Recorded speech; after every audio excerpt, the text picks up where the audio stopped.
बिस्मिही ताला। दोस्तों, सबसे पहले पाकिस्तान जिंदाबाद। और जिस सूबे सिंध में मैं रहता हूँ, मेरा मादर वतन सिंध पाइंदा रहा।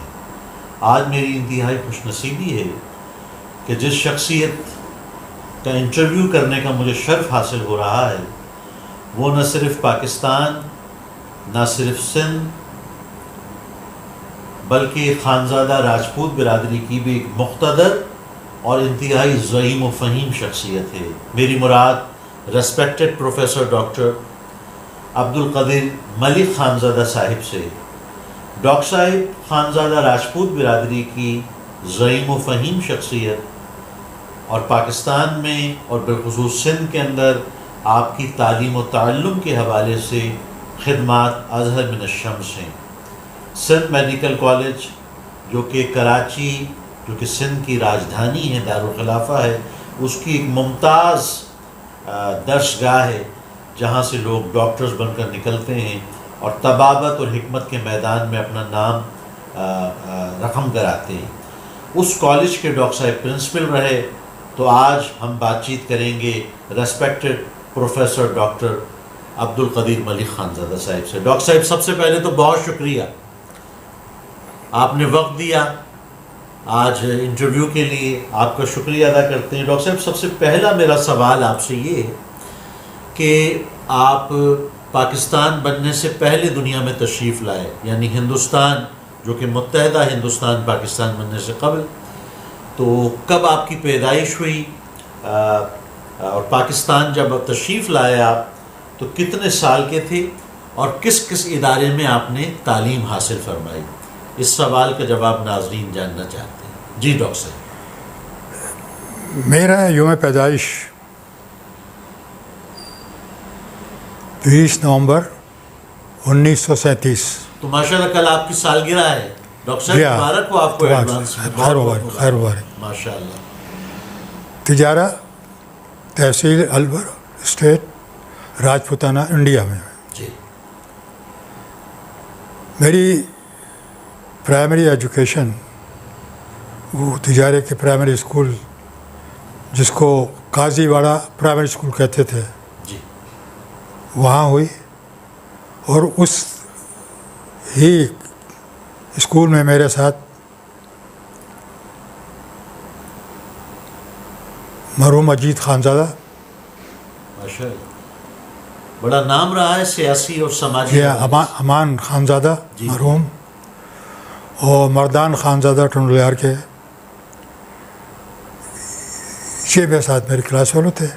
और उसके साथ मेरा एक कज़िन भी थे जो बाद में मेरे बहनोई भी हो गए, अतीक मरहूम। उसके बाद प्राइमरी से फिर सेकेंडरी स्कूल हमारे था तिजारे में, गवर्नमेंट हाई स्कूल तिजारा।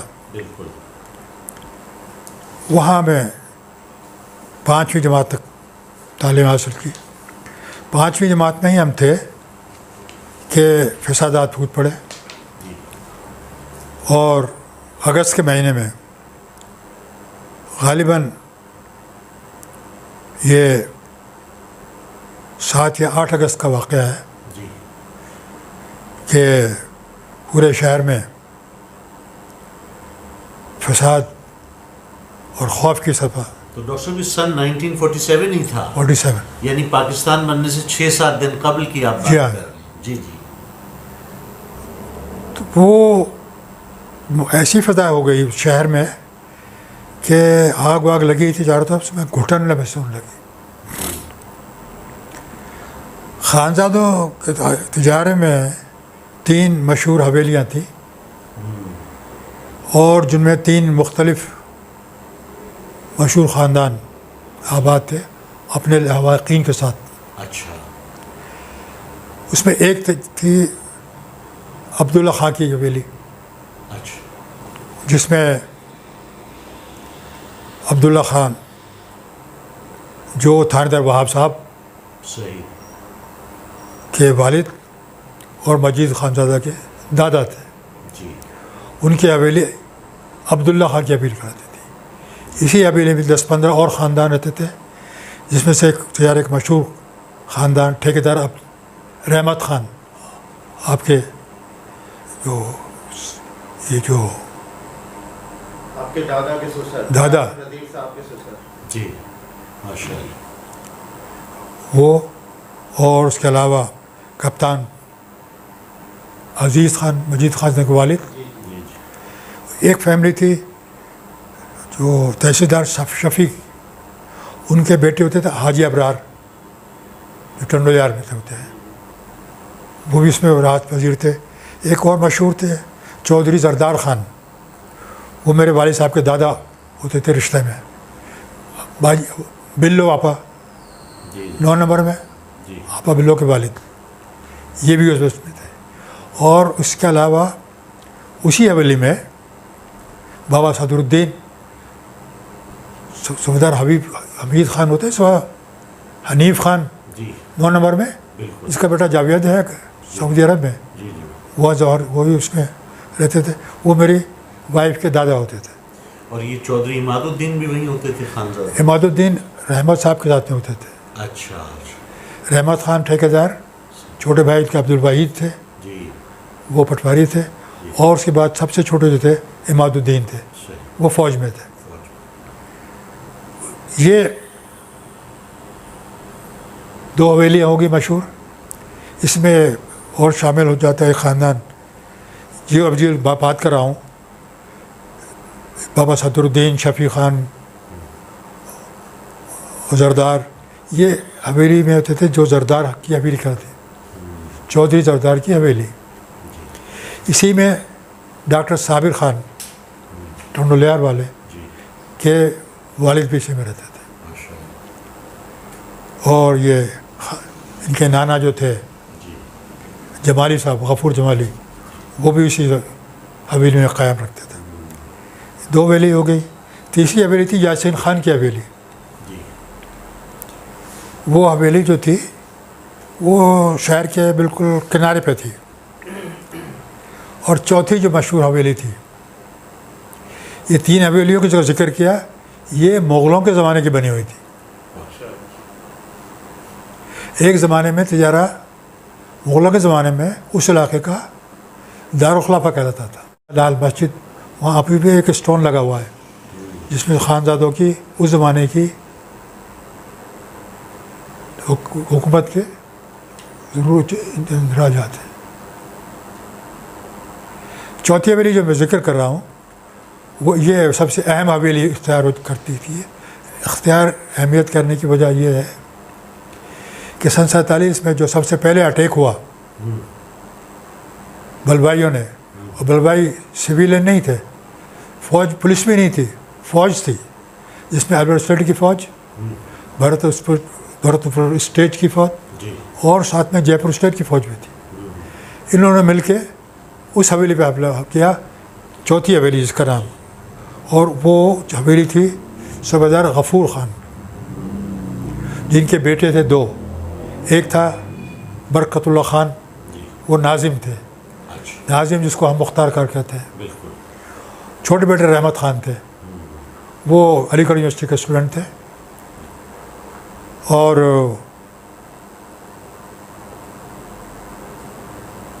ये चूँकि सरकारी मुलाजिम थे, तो इनको ये एहसास था कि चूँकि मैं तो सरकारी मुलाजिम हूँ, लिहाजा मेरा किसी से दुश्मनी नहीं है, ना मैं सियासत में हूँ, लिहाजा ये बिल्कुल मुतमईन थे।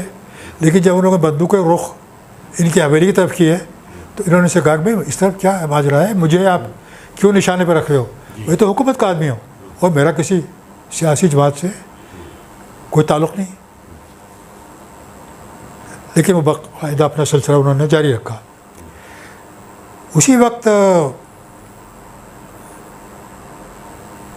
नाज़िम बरकतुल्लाह को ख़्याल आया कि ये जो इस तरह मेरे तरफ रुख किया है बंदूकों का, ये शायद इसलिए किया है कि मेरी हवेली में इस वक्त एक ऐसा शख्स है जो थोड़ा सियासी बैकग्राउंड रखता है, और उसका नाम था चौधरी मतीन ख़ान। तो चौधरी मतीन ख़ान से उन्होंने कहा कि भाई ये आपकी वजह से इस तरह इन्होंने रुख किया हुआ है बंदूकों, वरना मेरा तो कोई लेना देना है नहीं, आप थोड़ी सियासत से ताल्लुक़ है, आप मेहरबानी करके चले जाएं। ये हवेली 3 मंजिला थी, बहुत खूबसूरत, और मैंने अपनी लाइफ में सबसे पहले जो टाइल्स जो देखे फर्श में वो उस हवेली में थे। वाह। ये हवेली इन लोगों ने अपने पैसे की खुद बनाई थी। वो 3 हवेली मुग़लों के ज़माने की थी, सही। पुरानी थी। अच्छा, उसमें आलम खान की हवेली भी है? आलम खान की हवेली में, बिल्कुल। आलम खान की हवेली भी, जरदार की हवेली भी और यासीन खान की हवेली, 3 हवेली। लिहाजा हुआ ये कि मतीन साहब को जब कहा गया तो बराबर मकान था जमींदार सुबहान साहब का, जो मजीद खानजादा के ससुर होते थे। वो चूँकि दोनों मंजिला बराबर 3 मंजिला थी और उनका ज़्यादा फासला भी नहीं था। मतीन साहब उधर से उस पर कूद के चले गए। सही। दूसरा जब देखा तो नाज़िम बरकतुल्लाह के भांजे, जिनकी वालदा का इत्तेफाक से इंतकाल हुआ था, उस दिन सोयम था और लवाहिकीन और ख़वातीन हजरात भी आए हुए थे, जिनकी तादाद कमो बेश 30-40 हो गई गालिबन, जी जी। वो भी थे। इन 30-40 में से एक शख्स जिसका नाम मैंने अभी अर्ज़ किया, चौधरी मतीन खान, वो कूद के दूसरी हवेली में किधर वो चले गए जी और उनको देखा देखी फ़ारूक, वकील फ़ारूक मरहूम टनोयार के, जी जी। जो कि बरकतुल्लाह के भांजे थे और जिनकी वालदा का सोयम था उस दिन। अच्छा, सुना है कि इसके अंदर काफ़ी ख़वातीन शहीद हुई, बहुत सब थी। जिनमें बिरादरी मैं बता रहा हूँ, ये कूद के बराबर में चले गए जहाँ से जिस तरफ से मतीन खान गायब थे। ये दोनों शख्स बच गए मर्दों में। ख़वातीन बच्चों की तादाद इसलिए ज़्यादा थी कि चूँकि उस रोज़ सोयम था, के साथ साथ ये था कि हंगामे और फसादात की फ़ज़ा बन रही थी शहर में। तो ख़वातीन, जैसे हमारे रस्म रवाज है कि जो जहाँ पर मैयत होती है अजीज़ों में, तो सब वो पुरसे के लिए आ जाती है। इसलिए वो ख़वातीन काफ़ी अहल अयाल और अहल महल्ला वहाँ आई हुई थी, जिसमें मेरी वालदा की मुमानी और उनकी कज़िन, जिसकी शादी बरकतुल्लाह नाज़मी के छोटे भाई रहमा खान से हुई थी, वो और उनका भाई मेरे मामू मुबीन खान, ये प्लस और ख़ानदान के लोग और अहले महल्ला आए हुए थे। बात लंबी है, मुख्तसर करते हुए ये दोनों उतार भाग के वो बच गए। बाकी उन लोगों ने आके उसको हमला किया, आग लगाई, थोड़ा दाखिल हुए, कत्ल गारत की। 30-35 आदमी से एक भी नहीं बचा सिवाय खातून के, जो मेरी वालदा की मामी थी, बड़ी मामी। वो थी आपा सईदन, मरहूम वकील अली अहमद की खाला। अली अहमद मेरे बहन होते थे। वो उसने जब देखा कि नफसा नफसी हुई, जब हवेली में खौफ हरास, बदनज़मी, भाग दौड़, तो उसने किया कि पहले पुराने मकानों में एक जगह आम दरवाजे के अलावा एक दरवाज़ा छोटा सा रखते थे, जैसे फालतू चीज़ों का डिस्पोज़ल करते थे, कूड़ा करकट, पुरानी मटके, पुरानी चीज़ें फेंक देते थे। तो आपा सईद ही हमारी वालदा की मुमानी थी, वो देखा वो दरवाज़ा पीछे वाला, मेन दरवाजे में तो आगे लगी हुई है और वहाँ फौजी है। वो उस दरवाजे से निकल के उस गली में चली गई। उस गली में मटके पड़े थे टूटे हुए, एक मटका अपने सर पर रख लिया, वो बच गई। 2 वो मर्द और एक खातून, 2-3 आदमी बचे, बाकी उनमें से एक भी नहीं बचा, सबको कत्ल कर दिया। कुछ लोग जो निकल के भागे थे उनको पकड़ के जलती हुई आग में फेंक दिया। उसके बाद जो आलिम खां की हवेली थी, जिसमें कप्तान अजीज़ साहब, मजीद खान साहब के वालिद, थानेदार वहाब साहब, मलिक मुबीन कस्टम वाले उनके वालिद, आपके ठेकेदार रहमत साहब उनके भाई, और दीगर अहले महल्ला जो उसमें आ गए थे। मेरे खालू भी उसमें शामिल थे, पटवारी इब्राहिम खान, शफ़ी मलिक के वालिद, Shafi Malik national labour federation के प्रेसिडेंट, उनके वाले, ये सब उसी में थे।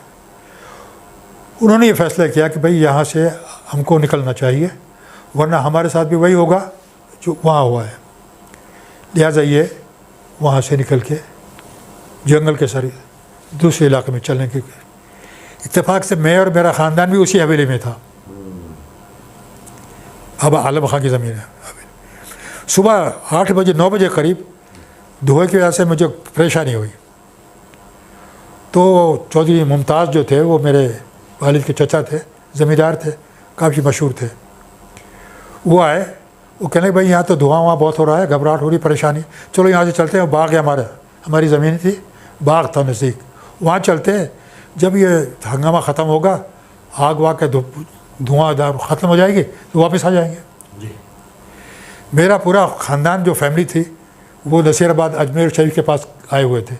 अजमेर शरीफ के पास एक जगह थी नसीराबाद कैंटोनमेंट, वो इंडियन आर्मी की बहुत बड़ा कैंटोनमेंट था, उसमें हमारे बहुत सारे ख़ानदादे भी शामिल थे। वो हम अपनी दादी का हाथ पकड़ के मैं भी मुमताज़ साहब के साथ में 9 बजे आलम खां की हवेली से निकल के बाहर आ गए और अपने घर के पास से गुज़रे तो मेरी दादी ने मेरा हाथ पकड़ा हुआ था और चौधरी मुमताज़ की फैमिली जा रही थी, वो हम साथ साथ उनके पीछे पीछे घर के पास से गुज़रे।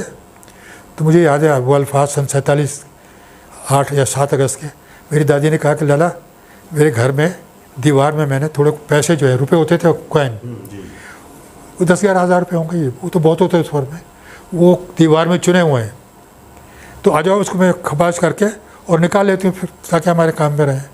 मैंने हाथ छोड़ लिया, मैं कहा नहीं ये लोग चले जाएंगे, हम लोग अकेले रह जाएंगे, मैंने नहीं जाने दिया। तो हमने खैर उनके साथ शामिल होकर हम लोग आ गए। जब हम वहाँ जंगल में पहुँचे जहाँ हमको बैठना था बाग के पास, वहाँ पता लगा कि वहाँ तक फायरिंग हो रही है और बहुत सारे लाख हज़ारों लोग शहर से और जो शहर के इर्द गिर्द में छोटे वहाँ देहात फसाद की वजह से शहर में आ गए थे, वो भी निकल के वो पहाड़ की तरफ जा रहे थे। हम भी शामिल हो गए। पहाड़ से पहले एक नाला आता था बड़ा नीचा, बारिशों के ज़माने में, जैसे हाथी भी उसमें नज़र नहीं आए। जो वहाँ से गुजरे थे चौधरी मुमताज़ जो मैं जिसका जिक्र किया, वो भी ज़मींदार थे, उन्होंने हमसे कहा कि भाई जब तक बैठते हैं बाहर बाग में, जब फसादात कम हो जाएंगे, धुआंधार कम हो जाएगी तो वापस आ जाएंगे। उसने आकर शोर मचाया, नहीं कि भाई आगे जो आप जा रहे हैं वो पहाड़ का दर्रा है वहाँ पर और एक चश्मा है, वो लोग वहाँ बैठ जाते हैं। हमसे पहले लोग गए थे, जो लोग रोज़े से थे, ऐसी ख़वातीन कभी घर से बाहर कदम रखा था, बहुत बापर्दा लोग, वहाँ जाके बैठे, वहाँ जाके बैठी, वो उन लोगों ने पहली मशीन गन फिट की, फौजियों ने फायरिंग शुरू कर दी।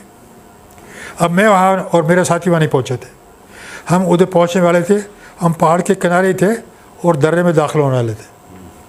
तो जैसी आवाज़ आई तो हम लोग इधर उतर गए, लेफ़्ट को मैंने टर्न ले लिया बजाय सीधा जाने के, और पहाड़ के साथ साथ गुजरते हुए पहाड़ के साथ चलते एक जगह फिर पहाड़ के एक छोटा दर्रा आता है, रूबास का दरिया, वो दरिया रूबास का कहते हैं, दर्रा रूबास।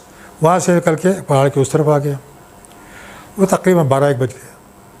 तब हमने देखा कि वहाँ और लोग आना शुरू हुए उसी तरफ। हम एक दरख्त के नीचे बैठे थे पहाड़ की नीचे, उसमें मखदूम सऊदी अरब वाले की 2 बहनें, एक का नाम था मंजूरी जिसकी शादी हुई थी मुबीन कस्टम इंस्पेक्टर से, वो ज़ख्मी थी।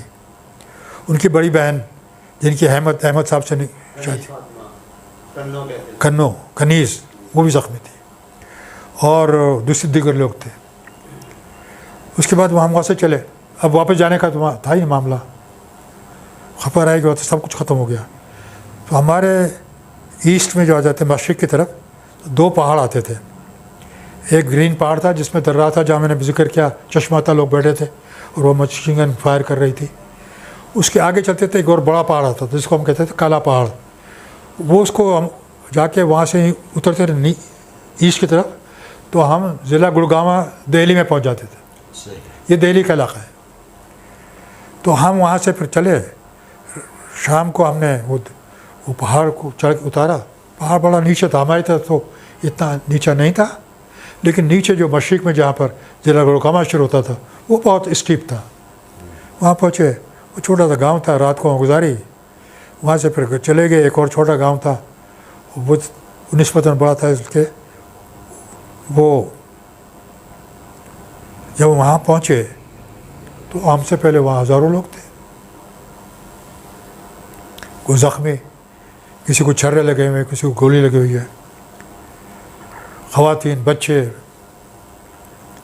वहाँ पर एक साहब थे यूसुफ खान, उनको दो लटिया भी कहते थे, साहब हैसियत ज़मींदार थे और वो ट्रांसपोर्टर भी, उनकी बस चलती थी। मांडी खेड़े कस्बा था जहाँ हम पहुँचे हुए थे, उसकी हवेली थी, उसने दरवाजे खोल दिए। बड़ी हवेली थी, उसमें सैकड़ों लोग नीचे ऊपर जिधर जिसके जी में जहाँ बैठ गए। कोई ज़ख्मी थे, कोई बीमार थे, कोई लाचार थे, कोई किसी का बाप रह गया था, किसी का बाप रह गया था, किसी का भाई नजर में नहीं था, सब पेश आए। भी बहुत बड़ा अलमिया था हिंदुस्तान का। क्या बहरहाल कायद आज़म मोहम्मद अली जिन्ना रहमतुल्लाह अलैह की अज़मत और उनकी विज़डम को सलाम कि पाकिस्तान मारिज़ वजूद में आ गया और आप पाकिस्तान सिंध के हैदराबाद शहर हिजरत करके तशरीफ़ ले आए। डॉक्टर साहब, हम आपके पूरे कैरियर में देखते हैं कि मेडिकल की फ़ील्ड को आपने मुंतखब किया और फिर सिंध के जो कि कराची दारुल खिलाफा है उसके एक मुमताज़ तिब्बी इदारे और दर्सगाह सिंध मेडिकल कॉलेज में एज ए प्रिंसिपल आप खिदमात अंजाम देते थे। डॉक्टर साहब, हमने सुना कि डॉक्टर अदीबुल हसन रिजवी जो कि लिविंग लेजेंड हैं आपकी तरह माशाल्लाह, वो आपके दोस्त रहे, आप साथ पढ़ते रहे? हाँ, हुआ ये कि 1995 MBBS का पहला साल था, तो वहाँ उसी साल डॉक्टर अदीबुल हसन रिजवी का भी दाखिला हुआ और मेरा भी दाखिला उसी साल हुआ। इत्तेफाक की बात है कि हमारी दोस्ती हो गई और काफ़ी करीबी दोस्ती हो गई। कुछ और दोस्त थे, हमारा पूरा ग्रुप था। तो वो हुआ ये कि मेडिकल कॉलेज में फर्स्ट और सेकंड ईयर जिसको कहते हैं फर्स्ट प्रोफेशनल, जी जी, उसकी जो तैयारी है वो बड़ी मुश्किल होती है।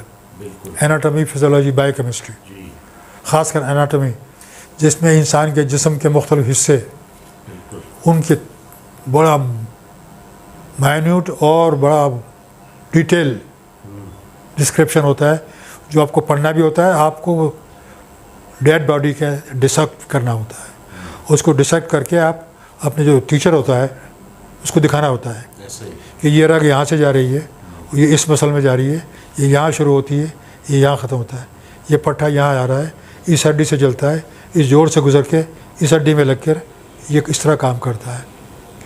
तो ये एक बड़ी किताब होती है जो पढ़ते थे, इसको ग्रेज एनाटॉमी। जी डॉक्टर साहब, मुश्किल होता है, तैयारी के लिए बड़ी मेहनत करनी पड़ती है। ऐसे ही, तो हुआ ये कि इत्तेफाक से टेस्ट जो हमारे होते थे, जो टेस्ट हम जो इंसानी जिस्म के हिस्से का हम डिसेक्शन करते थे, उसको करने के बाद हम एक दूसरे को बताते थे।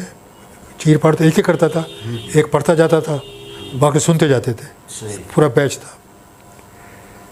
तो ये इसके बाद जो हो जाता था, फिर हमारा टेस्ट होता था, इसको कहते हैं स्टेज टेस्ट। जी, तो मेरा स्टेज टेस्ट हुआ, अदीबुल हसन दूसरे उसमें थे, उसका स्टेज हुआ। इत्तेफाक की बात है, मैं वो हमेशा फर्स्ट 3 में आता था। माशाल्लाह, अदीब पढ़ने वाले थे, ये भी अपने बैच में आते थे। क्लास एक थी, बैच मुख्तलिफ थे, क्योंकि डिसेक्शन करने के लिए ज़्यादा से ज़्यादा 6 लड़के एक साथ होते थे, ग्रुप बना दिया, ग्रुप होते थे। एक हाथ का कर रहा है, एक पैर का कर रहा है, एक पेट का कर रहा है, इस तरह रोटेट करते थे। तो अदीब हसवी से मेरा, अदीब रिजवी से मेरा फिर वहाँ ताल्लुक़ हो गया और फिर हम साथ जॉइंट स्टडी करने लगे। माशाल्लाह। अच्छा डॉक्टर साहब, खानज़ादा राजपूत वेलफेयर ट्रस्ट पाकिस्तान की बुनियाद आपने रखी और हमने देखा। अच्छा, इसमें एक जुमला और कर दूँ। जी, अदीब रिजवी बहुत पढ़े लिखे, बहुत ही मेहनती आदमी है। बिल्कुल, उस वक्त भी 18 घंटे काम करते थे माशाल्लाह, और दोनों हम एक रूम में रहते थे। जब इम्तहान हुआ first year, first professional, second year MBBS का, तो यूनिवर्सिटी में उसका नंबर 1 था और मेरा नंबर 2। माशाल्लाह। तो हम एक ही रूम में बैठ के दोनों आज 19 पोजीशन नवंबर, होल्डर। जी जी, आप सलामत रहें। आज 19 नवंबर, जहां आपकी सालगिरह से एक दिन पहले मैं आपसे बात कर रहा हूँ, तो वहाँ ये भी आपके मैं गोश गुजार करता चलूँ कि चंद दिन कबल डॉक्टर अदीबुल हसन रिजवी ने अपने तमाम ऑर्गन्स को डोनेट करने का ऐलान किया है। तो इसको किस नज़र से देखते हैं डॉक्टर साहिबा? क्योंकि उन्होंने कैटेगोरिकली कहा है कि 24 घंटे में मेरे आज़ाव जवारे कीड़े मकोड़े खा जाएंगे, तो इससे बेहतर है कि मेरे आज़ाव जवारे 14 लोगों को लगा दिए जाएं और मैं डोनेट करने का ऐलान करता हूँ। इसे आप बनज़र इस्तेहसान देखते हैं? वो जिस किस्म की क्लास ऑफ पीपल जी से ताल्लुक़ रखता है एज ए पर्सन, जी मैंने उसको करीब से देखा, एज ए दोस्त, जी as a student, as doctor, as teacher और एज हेड ऑफ इंस्टीट्यूशन। और वो उसकी बीवी और ये हम क्लासफुल होते हैं जी एज ए हस्बैंड। बिल्कुल। वो अपनी मिसाल आप है, अल्लाह ताला आपको सलामत रखे। नहायत मेहनती और लोगों का खैर ख्वाह। बस डॉक्टर साहब आपने बैनुल कलाम उनको इंतहाई खराज तहसीन पेश कर दिया और नाज़रीन आपने समाअत किया कि डॉक्टर साहब ने किस तरीके से, चूँकि ख़ुद एक लिविंग लेजेंड है, तो दूसरे living legend doctor Adeebul Hasan Rizvi को ट्रिब्यूट दिया। डॉक्टर साहब मेरा आपसे सवाल था कि बिरादरी खानज़ादा राजपूत और उसकी आप एक ज़हीम व फ़हीम शख्सियत हैं, मुक़्तदर शख्सियत हैं, बुज़ुर्ग शख्सियत हैं, आपने जब वेलफेयर की बुनियाद रखी कम्युनिटी के लिए, तो कौन कौन सी शख्सियत आपके साथ थी बिरादरी की? ये जो आप बात करना चाहते हैं खानज़ादा वेलफेयर ट्रस्ट के मुताबिक, की बात दरअसल हुआ ये कि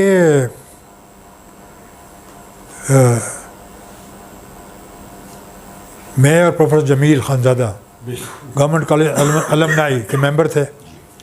अलमनाई का कोई फंक्शन था, मैं उसका उस वक्त प्रेसिडेंट था अलमनाई का, और वहाँ पर जमील साहब उसके जनरल सेक्रेटरी रहे, बाद में प्रेसिडेंट भी हुए। वहाँ ये फैसला हुआ अलमनाई में कि हमारे जो पुराने मुलाजमीन हैं, जो उस वक्त जो हम वहाँ के स्टूडेंट थे 1953 से लेके 55 में 2 साल रहा वहाँ, जमील साहब तो वहाँ पर 20 साल रहे, तो उनके मुलाजमीन के जो बच्चे हैं गरीब हैं, उनकी कोई पढ़ाई, उनकी जो ज़रूरियात और उनके के लिए ऐसा कुछ इंतज़ाम करना चाहिए कि वो जो उनकी जो मुश्किलात हैं अपने तालीम, अपने लिबास, अपनी खुराक के मामले में, उसका कोई हल तलाश किया जाए। उस पर कुछ फ़ैसले हुए और हम लोग उसके बाद वहाँ से आ गए। उसी दिन इत्तेफाक से खानज़ादा बरादरी ने एक मीटिंग रखी हुई थी यूनिट नंबर 9 में। गालिबन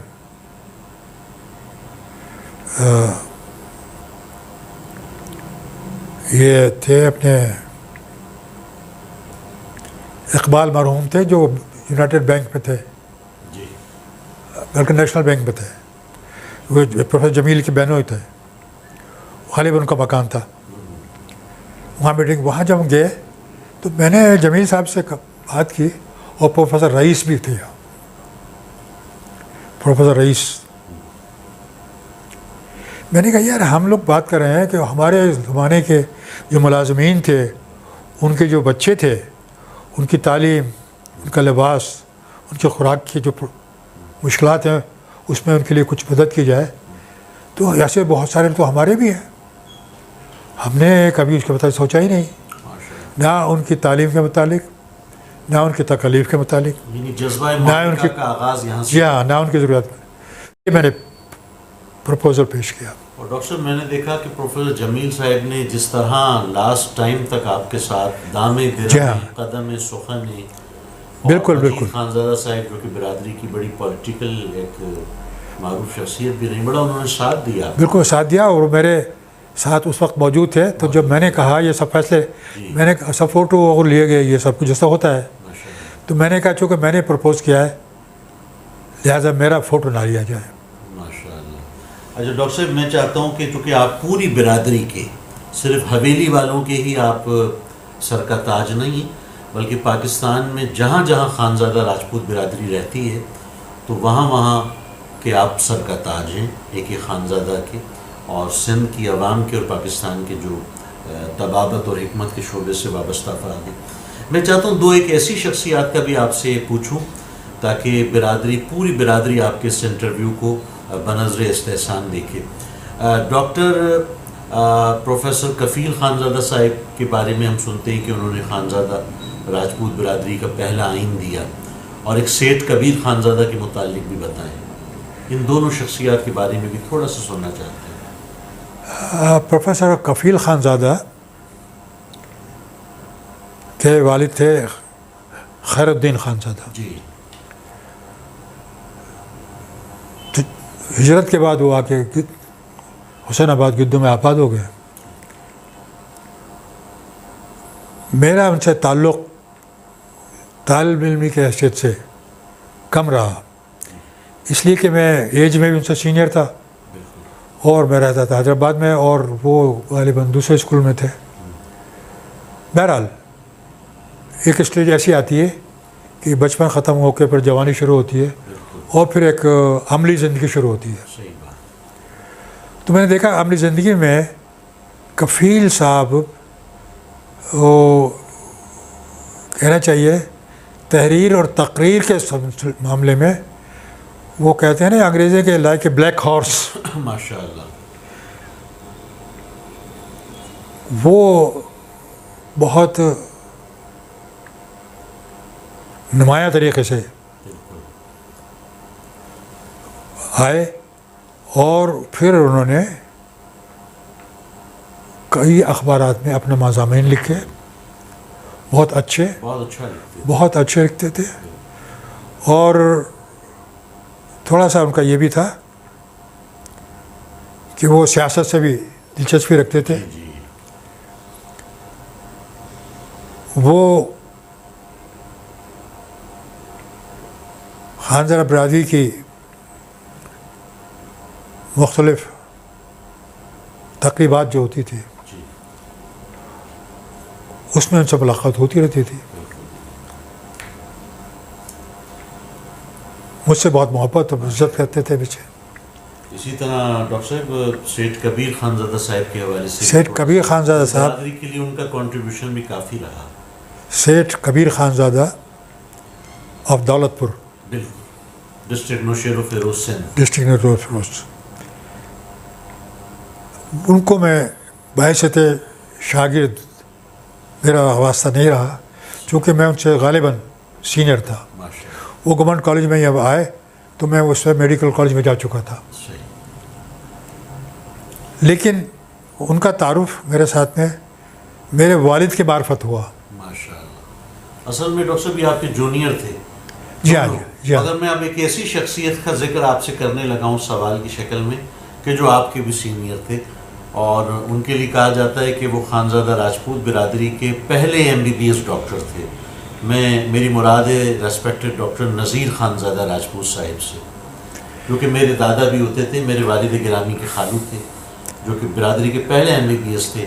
और डॉक्टर साहब मैं जानता हूँ कि मैं उनके जनाजे में शरीक था, उनकी तकफीन के मराहिल में, कि 7 माह कम उन्होंने 100 साल उम्र पाई। उन्हें कैसा पाया आपने डॉक्टर नज़ीर खानज़ादा राजपूत? डॉक्टर नज़ीर खानज़ादा साहब को मैं 2 हैसियत से जानता हूँ। पहली हैसियत ये, वो मेरे वालिद साहब के दोस्त थे। तिजारा जहाँ हम रहते थे वहाँ एक ज़माने में पढ़ाई 8वीं जमात तक होती थी, जिसको मिडिल कहते थे, और उसके बाद फिर आगे पढ़ने के लिए जाना पड़ता था ज़िला गुड़गांवा। नू एक जगह थी ज़िला गुड़गांवा जो दिल्ली के सब अर्ज़ हैं। तो मेरे वालिद साहब और नज़ीर साहब दोनों साथ साथ रहते थे। उसके बाद मेरे नज़ीर साहब ने मैट्रिक किया, मुझे नज़ीर साहब ख़ुद बतलाते थे। मेरे वालिद साहब के बाद वो फिर मेरे दोस्त हो गए थे, मेरी लेबॉर्ट्री पे आते थे बाकायदगी से। कई दफ़े मैं अपनी ज़िम्मेदारी उन पे डाल के चला जाता था, डर साहब आप बैठे, मैं फिर थोड़ी देर बाद आता हूँ। तो वो लुक आफ्टर करते थे, मुझे हेल्प करते थे, तो अपने क़िस्से बताया करते थे। वो हवेली रहमत खान की, बरकतुल्ला की, बिल्कुल। जिनके भाई रहमत खान छोटे थे, इसमें ख़त हुआ।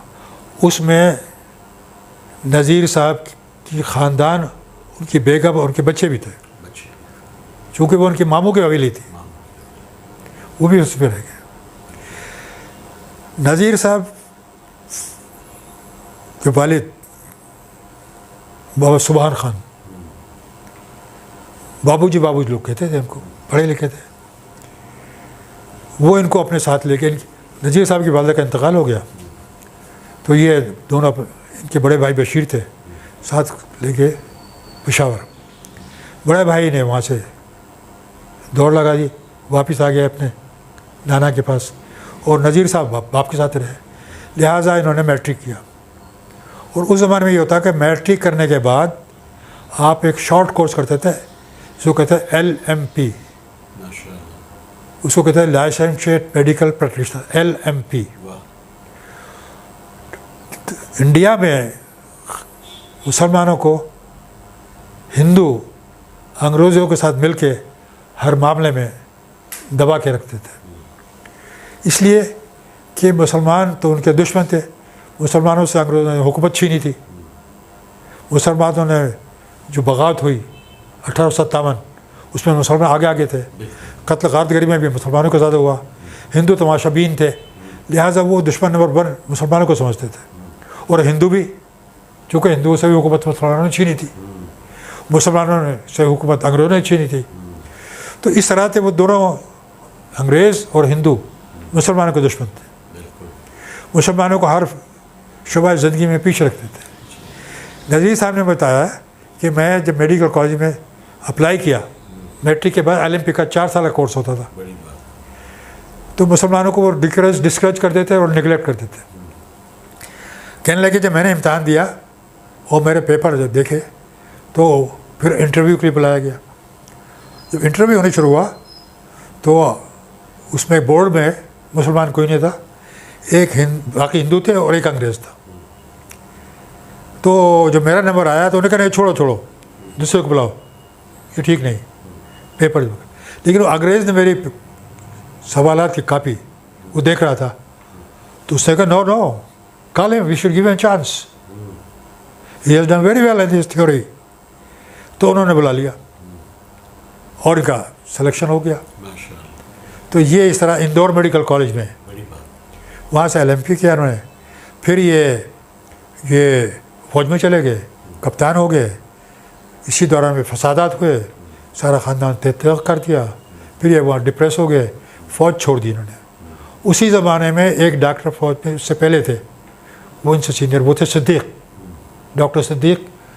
वो ज़िला गुड़गामा एक जगह था मांडी उनका, और उनकी बेटी की शादी हुई थी वकील अब्दुल वहाब टंडोलियार के जो थे, उनकी बेटी से। तो ये पहले डॉक्टर नज़ीर साहब नंबर 2, दोनों LMP, दोनों आर्मी में। वो आर्मी में रुक गए। नज़ीर साहब पाकिस्तान आने के बाद आर्मी छोड़ दी, वो आगे लाहौर, और उन्होंने कंडेंस कोर्स किया MBBS का 2 साल का, king Edward medical college Lahore से। डॉक्टर साहब आप सलामत रहें। हम आखिर में चाहते हैं कि आप पूरी पाकिस्तानी कौम को और सिंध की आवाम को, तीसरे नंबर पर खानज़ादा राजपूत बिरादरी के नौजवानों को कोई पैगाम दें।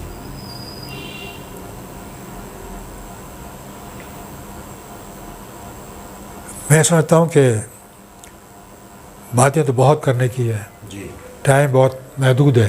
जी, सारी बात कही नहीं जा सकती, और हर बात तफसील से ना कही जा सकती ना सुनी जा सकती है।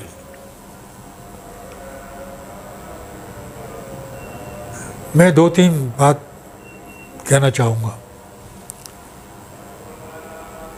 खानज़ादा बिरादरी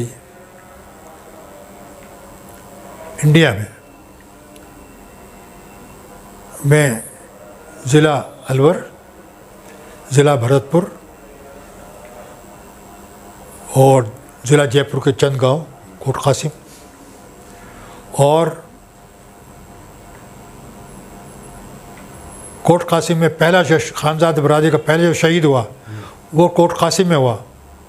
कोट कासिम एक्चुअली जयपुर की रियासत की हिस्सा था, लेकिन जोग्राफिकल भी अलवर में था। अच्छा। तो पहला शहीद जो सन 47 में हुआ वो मुख्तार टनोलियार के होते हैं। मेरे सलीम जो है, डॉक्टर सलीम मेरा बेटा, उसके ससुर उनके वालिद थे। खानजादों को हर जगह ये देखा गया, ख़ासकर तजारे में। तजारे के खानजादों का बड़ा रौब दौब था। लोग उनको बड़ा समझदार, दानिशमंद, दूरअंदेश और कामयाब समझते थे। लेकिन देखा यह गया है कि तजारे और अलवर जो था वो दारुल खिलाफत था स्टेट अलवर का। तिजारा ज़िला जो था, वो तहसील जो थी वो हिस्सा थी स्टेट अलवर की, बड़ी तहसील थी और ख़ानदानों की बड़ी आबादी थी।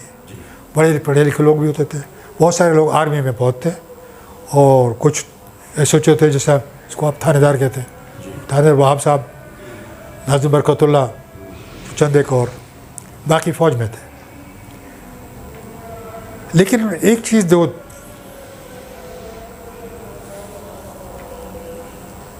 तरक्की, खुशहाली, भाईचारा और एक दूसरे की इज़्ज़त और तक़ीर बढ़ाने की बाइस बनती है, बदकिस्मती से, मुमकिन है मैं गलत हो लेकिन मेरा मुशाहिदा है, हालांकि मैं छोटा था उस वक्त, मेरी उम्र 10-12 साल थी उस वक्त, इनमें एक दूसरे पर डोमिनेट करने की, हावी होने की, अपने आप को अहम साबित करने की, अपनी बुजुर्गी, अपने ख़ानदान की अहमियत हर एक से ज़्यादा, और नतीजा निकलता था कि वो वहाँ फिर ग्रुप हो जाते थे। और ये क़त्ल का मैं किस्सा सुनाया है, इसमें 2 ख़ानदान ग्रुप थे। एक ग्रुप था ये सूबेदार गफूर ख़ान, जिनके बेटे बरकतुल्लाह था, जिनकी हवेली में क़त्ल गारत हुई, और इनके अपोजिट होते थे आलम ख़ान की हवेली के अब्दुल्ला ख़ान, मजीद ख़ानदान के दादा, उनके चचा थानेदार वहाब, ये ग्रुप था। और ये हमेशा खैचतानी होती थी। एक और साहिब ऐसे जो था इसी आलम खान हवेली के, वो थे ठेकेदार रहमत ख़ान, आपके ये जो है दादाओं में आ गया। ये नॉर्मल न्यूट्रल होते थे। एक ख़ानदान था professor Shafi Malik, national liberal federation के प्रेसिडेंट रहे, उनके वालिद थे इब्राहिम ख़ान, पढ़े लिखे। एक थे ठेकेदार अब्दुल रहीम, पढ़े लिखे। ये न्यूट्रल थे। लेकिन बरकतुल्लाह की हवेली जो एक्चुअली सूबेदार गफूर की हवेली कहलाती थी, और आलम खां की हवेली जो दरअसल थानेदार वहाब की हवेली कहलाती थी, इनके आपस में चपखलस और खैंचातानी रहती थी, इनके बुजुर्गों में भी और इनके बच्चों में भी। और मैं समझता हूँ कि वो एक हवेली जो बरकतुल्लाह की फसादात में मारी गई, उसकी एक वजह यह है कि दूसरी हवेली ने हिम्मत, जुर्रत और बहादुरी का अंदाज़ किया। गालिबन मैं गलत हो सकता हूँ, उसमें भी थोड़ी सी ये जो आपस में नाचाकी का अंसर था। नाज़रीन, आज हमारे यानी ये इंतहाई शर्फ की बात रही बिलखुसूस मेरे लिए कि हमने मुल्क की, सिंध की और खानज़ादा राजपूत बिरादरी की ज़ईम व फ़हीम और मुक़्तदर शख्सियत, जिनकी पैदाइश 19 नवंबर 1937 हिंदुस्तान में हुई, जब पाकिस्तान भी नहीं बना था, और उनसे बहुत बातें मज़ीद भी करनी हैं, मगर आज शर्फ की बात रही कि एक ठीक ठाक तौर पर हमने जाना कि वहाँ के क्या हालात रहे बिफ़ोर पार्टीशन। और डॉक्टर साहब ने आखिर में बैनुल कलाम ही पैगाम दिया है कि जितनी भी मुसीबतें आई हैं बिफ़ोर पार्टीशन, जो वहाँ 1-2 हवेलियों में किश्त खून हुआ, तो वो भी बाहम दिगर जो नाचाकियाँ थी उनकी वजह से हुआ। तो डॉक्टर साहब ने बैरुल कलाम ये जो कहते हैं कि बिटवीन द टाक ये मैसेज देने की कोशिश की, बल्कि कैटेगोरिकली मैं तो कहूँगा कि पैगाम दिया है कि मुत्तहिद रहें, मुत्तफ़िक रहें, अना को ख़त्म करें और इसी तरीके से तरक्की कर सकते हैं। डॉक्टर साहब, और पाकिस्तान के लिए आपका क्या मैसेज होगा? मैं चाहता हूँ उस मैसेज पर मुख्तसर सा एक मैसेज आप दे दें 25 करोड़ आवाम के लिए। पाकिस्तान जब बना तो मेरी उम्र 12 साल थी, गालिबन 12 साल जी। उस वक्त का पाकिस्तान और अब का पाकिस्तान, वो पाकिस्तान हालांकि वो बच्चा था 47, और वो मैंने बच्चे को सन 60 से लेके सन 66 तक देखा, जिसमें मार्शाल्लाह भी शामिल है, अय्यूब खान का। पाकिस्तान जब बना तो यहाँ पर कुछ भी नहीं था, जो लफ्ज़ कुछ भी नहीं मैं कह रहा हूँ, तो यहाँ घर भी थे, गलियाँ भी थी, सड़क भी थे, बागात भी थे, लेकिन पढ़े लिखे लोग नहीं थे। वो जितने भी थे ज़्यादातर हिंदू थे, वो इंडिया चले गए थे। तो उस्ताद नहीं थे, इदारों में ब्यूरोक्रेसी नहीं थी।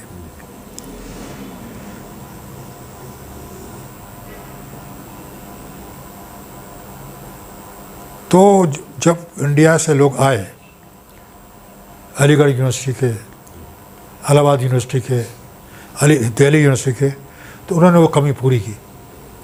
इसी तरह ब्यूरोक्रेसी जो आई, तो इंडियन सिविल सर्विसेज के जो बड़े माने जाने ब्यूरोक्रेट होते थे, एक तो मुसलमानों को आने ही कम देते थे, लेकिन उसके बावजूद जो बहुत टॉप क्लास होते थे वो आ जाते थे। हिंदुओं और अंग्रेज़ों के ख्वाहिश के खिलाफ वो सब हिंदुस्तान से पाकिस्तान आ गए। तो ब्यूरोक्रेसी जो खाली जगह थी सब उन्होंने भर दी, उस्तादों की जो खाली जगह थी वो सारी प्रोफेसर टीचर्स ने भर दी, और कारोबारी जो लोग थे उन्होंने आके यहाँ पर मिलें लगाई, कारोबार शुरू किया।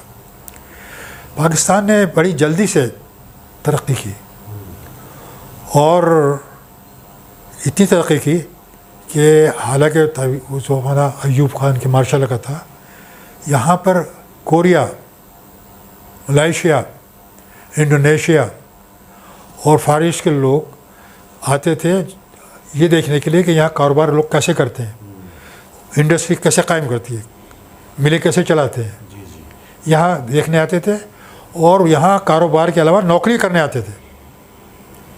लेकिन हुआ ये कि जैसे जैसे पाकिस्तान तरक्की की, आहिस्ता आहिस्ता नए लोग जो आए उन्होंने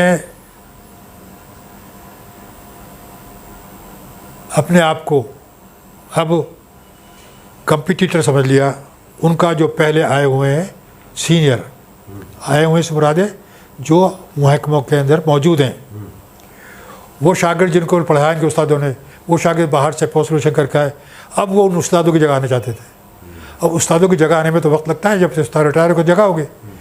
लेकिन यहाँ ये हुआ, बदनसीबी कहना नहीं चाहिए, मजबूरी में कह रहा हूँ, वो शागिर्द जो बाद में पोस्ट ग्रेजुएशन करके आए यहाँ, उन्होंने उन शागिर्दों ने उन उस्तादों को की जगह हासिल करने के लिए उनके साथ में ज़्यादती की, बेहूदगी की, बेइज्जती की, उनको भगा दिया। और फिर वो ये हुआ कि फिर पॉलिटिशियन आ गए, उन्होंने बजाय मेरिट के, हक़ के, उसूल के तहत आदमी को नौकरी, दाखला और जॉब्स मिलने का जो सिलसिला होता है मेरिट का, वो ख़त्म कर दिया। उन्होंने ये कहा कि कुछ लोग आए हुए हैं वो तो हमसे बहुत आगे हैं, और बाकी लोग तो नए हैं, वो अभी पीछे हैं, तो पीछे वालों को आगे कैसे ले जाए। तो तरीका ये गया था कि पीछे लोग आहिस्ता आहिस्ता आते जाते, और पहले वाले लोग जगह छोड़ते जाते। लेकिन नए लोग जो आए उन्होंने वो जल्द उजलत में थे, और वहाँ उस ज़माने में कुछ कोता निगाह सियासतदान जो जल्दी अपनी शोहरत, वक़्त, कीमत वसूल करना चाहते थे, उन्होंने वो तरीके इख्तियार किए कि मेरिट की बजाय उन्होंने कोटा सिस्टम रख दिया। और उसमें ये हुआ कि मेरिट पे जो एक बंदा हकदार है एक चीज़ का, कॉलेज में दाखिले का, नौकरी हासिल करने का, अस्पताल में दाखिले का, फॉर दैट मैटर मेरिट का मतलब पहला, वो जो पहले आए, उन्होंने पहले आने की बजाय जो आखिरी में आया उसको आगे कर दिया, पहले वाले को आखिर में कर दिया। उससे फ्रस्ट्रेशन हुई, उससे करप्शन हुई, उसमें लोगों का एक दूसरे पर भरोसा ख़त्म हो गया, लोगों में लालच आ गया, लोगों में कट शॉट आ गया, और लोग बाई हुक एंड क्रुक अपना मकसद हासिल करना चाहते हैं, क्योंकि मेरिट तो रहा ही नहीं।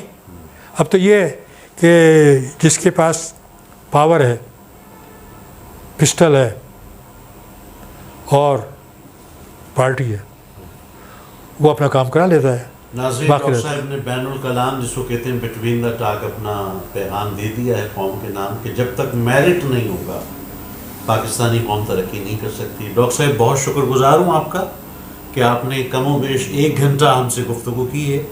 और नाज़रीन, मैं उम्मीद करता हूँ कि डॉक्टर साहब से एक मरतबा फिर नए सवालात के साथ मेरी जगह कोई और इंटरव्यू करने वाला होगा और डॉक्टर साहब से फिर मज़ीद हम बात करेंगे। डॉक्टर साहब बहुत बहुत शुक्रिया, थैंक यू वेरी मच।